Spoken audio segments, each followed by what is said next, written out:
Assalamualaikum warahmatullahi wabarakatuh. Bismillahirrahmanirrahim. Perkenalkan, nama saya Lailatul Hasanah, mahasiswa Fakultas Agama Islam Undaris. Pada kesempatan kali ini saya ingin menyampaikan makalah yang berjudul Mutlak Muqayyad.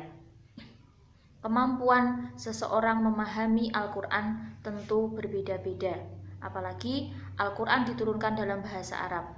Jadi seorang mufasir yang ingin menafsirkan Al-Quran tentunya harus mahir dalam tata bahasa, kemudian cabang-cabang ilmu Al-Quran. Salah satu cabang ilmu Al-Quran yaitu mutlak muqayyad. Yang pertama ingin saya sampaikan pengertian mutlak muqayyad. Mutlak secara bahasa artinya adalah sesuatu yang tidak ada batasan atau tidak terikat. Sedangkan menurut Mana Al-Qotton, mutlak adalah sesuatu yang menunjukkan suatu hakikat yang tanpa ada batasan. Kemudian pengertian muqayyad. Muqayyad secara bahasa adalah sesuatu yang terikat atau ada batasan. Sedangkan Mana Al-Qotton mendefinisikan muqayyad adalah suatu yang menunjukkan suatu hakikat dengan ada batasan atau qayyid. Yang kedua, contoh mutlak muqayyad. Dalam surat Al-Mujadalah ayat 3 disebutkan bahwa seorang laki-laki yang mendhihar istrinya jika ingin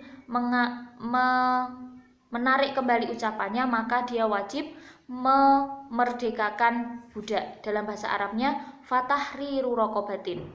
Raqabah di sini artinya adalah hamba sahaya atau budak.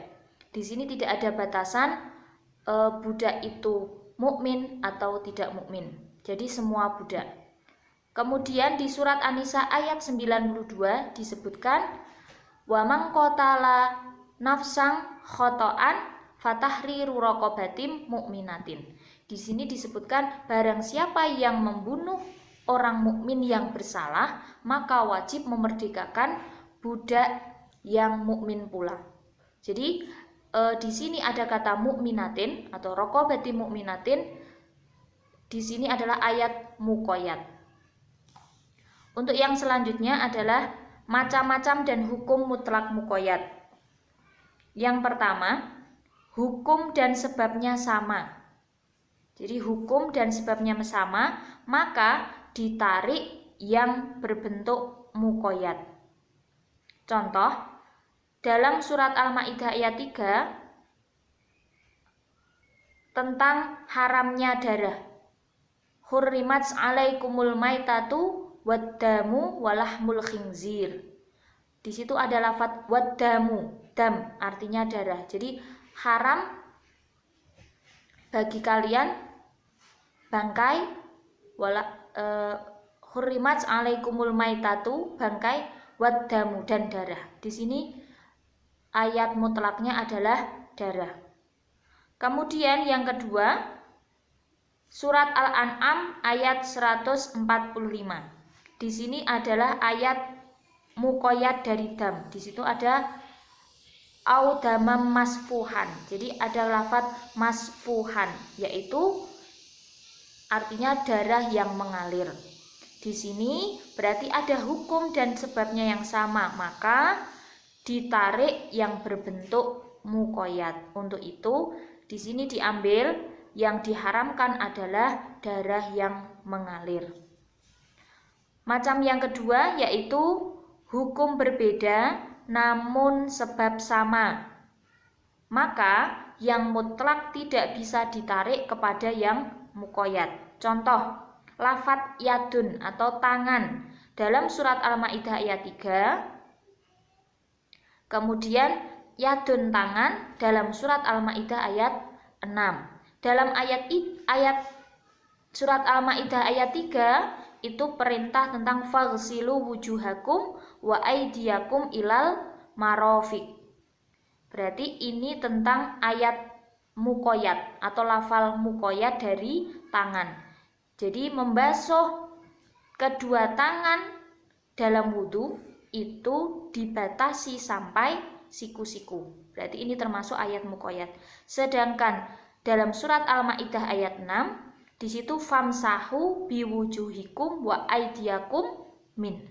Jadi dalam Al-Maidah ayat 6 di situ termasuk ayat mutlak karena hanya batasan wa aidiakum yaitu tangan. Tidak ada batasan sampai siku-siku atau sampai pergelangan tangan.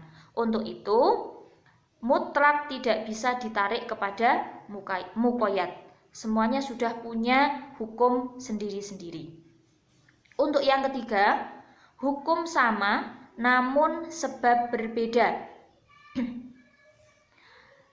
Dalam hal ini ada dua pendapat. Yang pertama, menurut Imam Syafi'i, mutlak dibawa kepada muqayyad.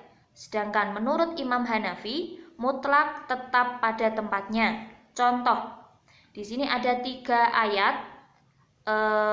Di situ ada lafadz raqabah, tetapi mempunyai sebab yang berbeda. Hukumnya sama-sama memerdekakan budak, tetapi sebabnya berbeda.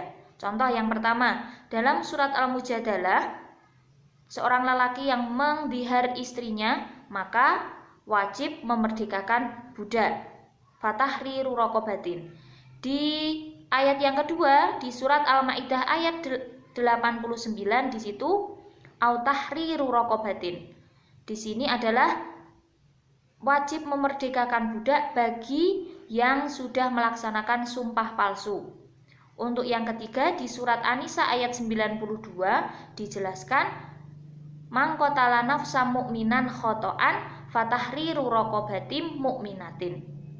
Di ketiga ayat ini ada lafadz raqabah.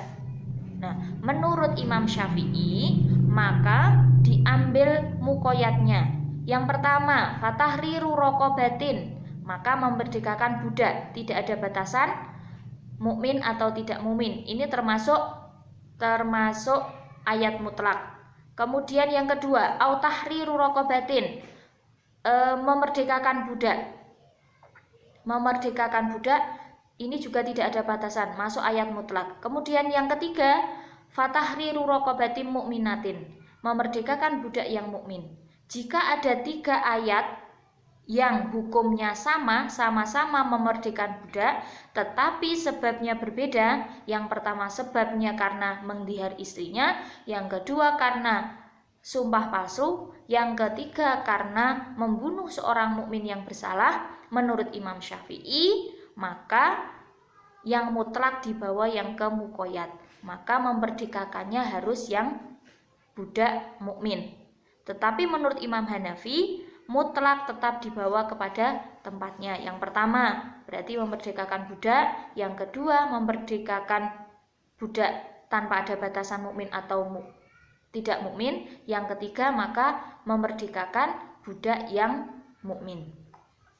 Untuk yang terakhir, hukum serta sebabnya berbeda. Hukumnya beda, sebabnya juga berbeda. Maka masing-masing mutlak dan muqayyad tetap pada tempatnya sendiri. Contoh, dalam lafadz yadun atau tangan, dalam pertama dalam kasus pencurian, yang kedua tentang tata cara wudhu. Di dalam surat Al-Maidah ayat 38 disebutkan wasariqu wasariqatu faqta'u aidiyakum. Bagi pencuri laki-laki maupun perempuan maka wajib dipotong tangannya. Di sini disebutkan potong tangannya mutlak, tidak ada batasan, entah itu sampai pergelangan tangan atau sampai siku-siku. Kemudian yang kedua, di surat Al-Maidah ayat 6 tentang wudhu, faghsilu wujuhakum wa aidiyakum ilal marafiq. Di sini sama-sama tangan, tetapi untuk yang ini adalah muqayyad karena aidiyakum ilal marafiq. Maka kedua ayat ini tidak bisa dijadikan satu karena mempunyai hukum yang berbeda serta sebabnya yang berbeda. Maka masing-masing mutlak dan muqayyad tetap pada tempatnya sendiri. Kesimpulannya, jadi mutlak dan muqayyad itu saling bertentangan atau kebalikan. Untuk mutlak adalah ayat yang tidak ada batasan dan tidak ada ikatan atau tidak terikat. Sedangkan muqayyad adalah lafadz yang mempunyai batasan atau terikat.